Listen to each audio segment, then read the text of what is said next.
Fixed costs versus variable costs. What are they? What do they mean? And what do you need to know about them and how they impact a business? That's in this video right now. So both fixed cost and variable cost are two important components of the cost of a company on their income statement and on their financial statement. These are costs that are reported. So we own a business, you and I own a business, we have costs associated with running our business. We will have some fixed costs and we will have some variable costs. So let's start with the fixed costs. So fixed costs are costs that don't change with a change in sales or a change in production or a change in volume. All right, so they're costs that exist no matter what, just for us to have the doors open, just for us to turn the lights on, as we call it in the biz. They typically have two main characteristics. First off, they are consistent. They're consistent regardless of what happens. And two, it's independent of the output. No matter how much output you have, how much sales you have, your fixed costs remain the same. Consistent and totally independent of your output. What are some examples of fixed costs? You could have rent, you could have permanent salary, you could have interest expenses, insurance, business licenses, loan payments, depreciation on capital expenses. All of those are fixed every month. They don't change. It's the same payment. It's your cost of operating, your hydro bill, etc.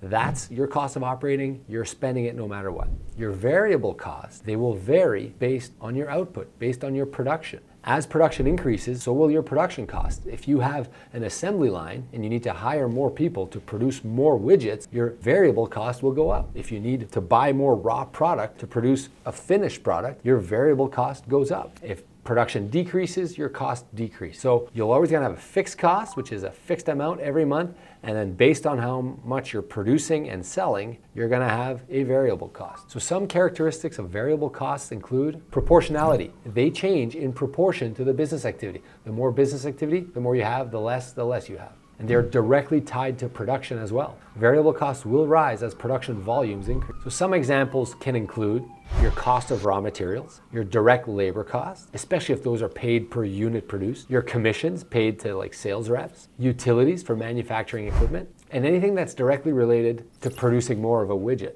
or more of a good. So again, the difference is fixed costs don't change, variable costs do. The strategic importance of both. Why does it matter? Both costs will play a critical role in your break-even analysis. If you've ever done break-even analysis on your company, you're gonna wanna know your fixed cost and your variable cost. If you could break down your variable cost per unit sold, if you're selling widgets or providing a service, then you know how many you need to sell in order to break even. For most companies, controlling costs is one of their most important things. They need to be able to keep those costs low, and the more they can do that, the more they can understand the difference between fixed and variable, the better off they're likely going to be to create profit for their end shareholders. So if you're reviewing statements, so if you'd like to know how this impacts your portfolio, your stock portfolio, and how you're selecting stocks, and you'd like to book a no obligation consultation, go to www.speaktorob.com. We'd love to book a chat with you, chat about this or anything else that's going on in your portfolio. Thanks for tuning in, guys. I'm Rob Tatro. I'll see you in the next video.